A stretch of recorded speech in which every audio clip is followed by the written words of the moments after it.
Halo teman kece, balik lagi bersama Kak Bella. Kali ini kita belajar sikap kepemimpinan untuk diri sendiri. Nah, kenapa Kak? Kok kita belajar kepemimpinan untuk diri sendiri? Ya, menjadi pemimpin tidak harus memiliki anggota-anggota yang banyak. Ketika kalian berlatih untuk menjadi pemimpin, kalian bisa berlatih untuk memimpin diri kalian sendiri.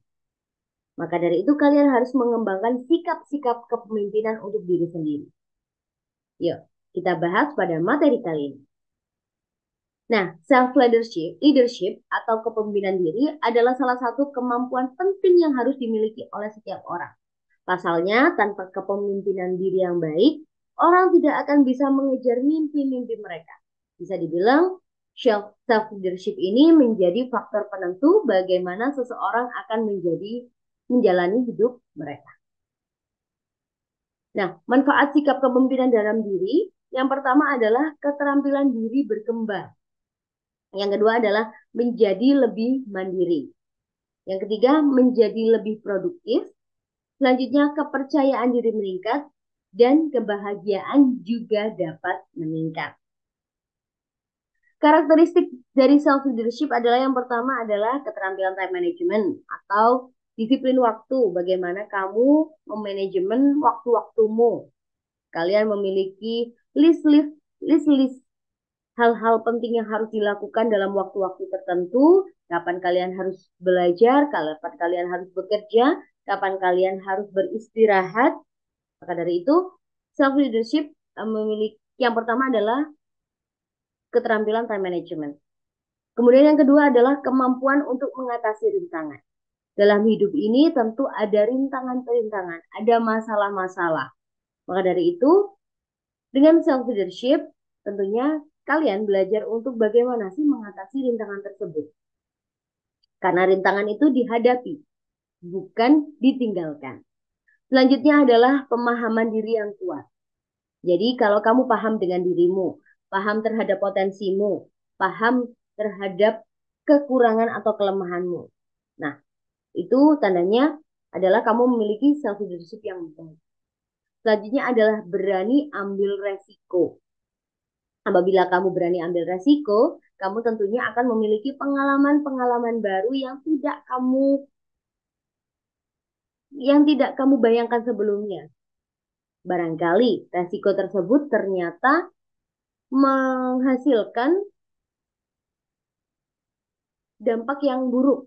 Nah, itu resiko tersebut dapat membuatmu belajar untuk mengatasi masalah, dapat membuatmu belajar bagaimana untuk mengambil keputusan-keputusan selanjutnya.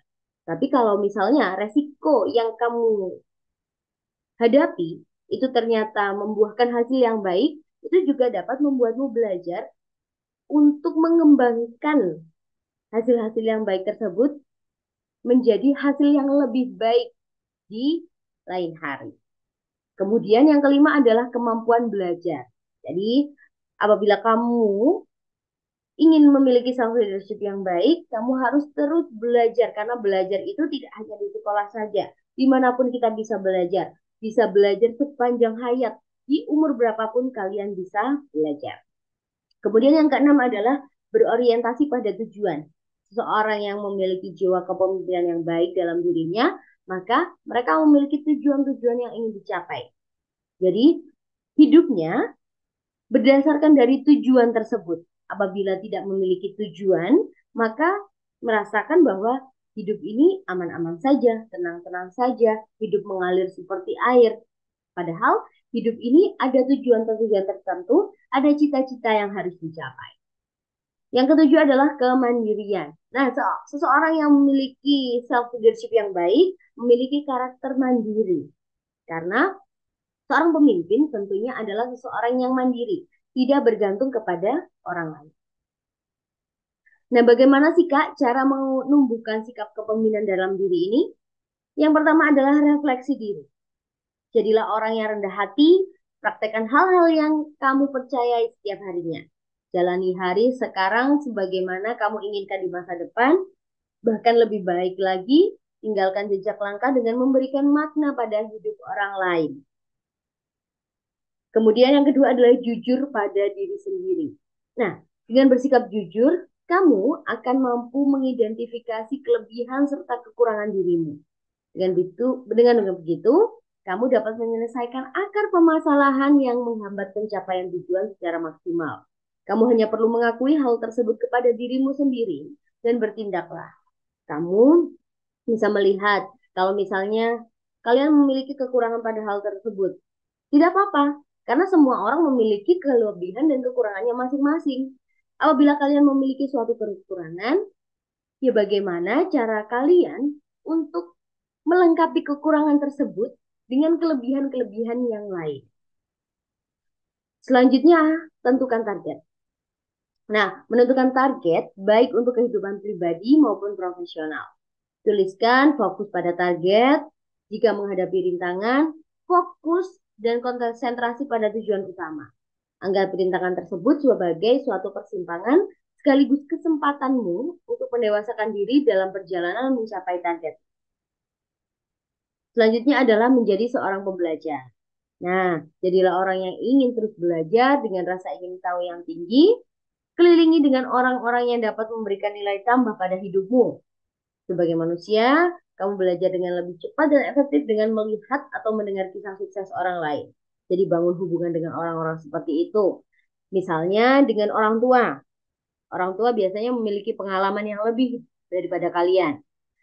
Selain kalian belajar dengan orang tua, kalian bisa belajar dengan guru. Kalian bisa bertanya hal-hal yang tidak kalian ketahui dengan guru. Kalian juga bisa bertanya kepada ahli-ahli tertentu. Kalian misalnya ingin belajar tentang masyarakat yang ada di sekitarmu. Nah, tentunya kalian dapat bertanya kepada ahli-ahli yang ada di bidangnya. Ahli-ahli terhadap masyarakat tersebut. Bagaimana cara mereka membaca, cara mereka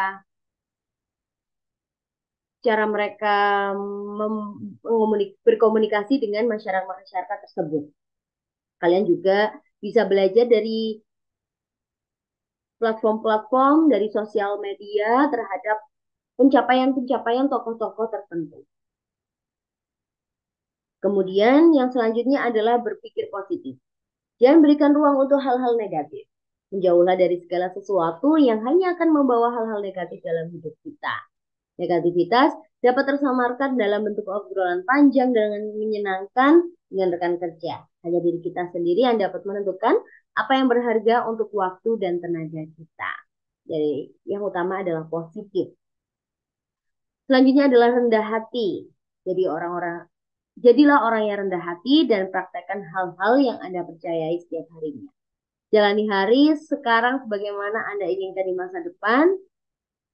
Jadi kalian harus menjadi rendah hati kepada orang lain. Jangan menjadi orang yang sombong. Jangan menjadi orang yang angkuh. Jadilah rendah hati pada dirimu dan pada orang lain. Selanjutnya adalah mengelola waktu. Nah, mengatur waktu akan membantumu menjadi orang yang lebih produktif dan efisien dalam melakukan berbagai macam tugas. Sehingga kalian tidak tergesa-gesa, kalian memiliki waktu-waktu yang sudah kalian khususkan kepada suatu tugas-tugas tertentu, apa yang harus kalian kerjakan. Selanjutnya adalah mempertahankan konsistensi. Semua cara yang sudah disebutkan tidak akan berhasil membuatmu memimpin diri sendiri kalau tidak ada konsistensi. Ingat bahwa lebih sulit untuk mempertahankan daripada mencapai tujuan. Jadi percuma saja kalau kamu hanya bisa mencapai tujuan satu kali. Apabila misalnya kalian sudah mengatur waktu dengan benar pada hari tersebut. Tentunya di hari-hari selanjutnya kalian juga harus mengatur waktu dengan benar pula. Apabila kalian sudah mencapai suatu tujuan tertentu. Tentunya kalian memiliki strategi-strategi untuk mencapai tujuan tersebut. Nah, kalian dapat menggunakan strategi-strategi tersebut kepada tujuan yang kedua, ketiga, dan seterusnya.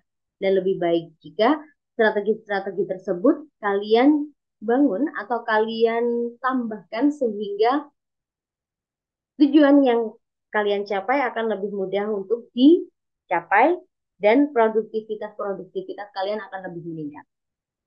Nah, itu tadi materi kali ini. Semoga bermanfaat bagi kalian. Sampai jumpa.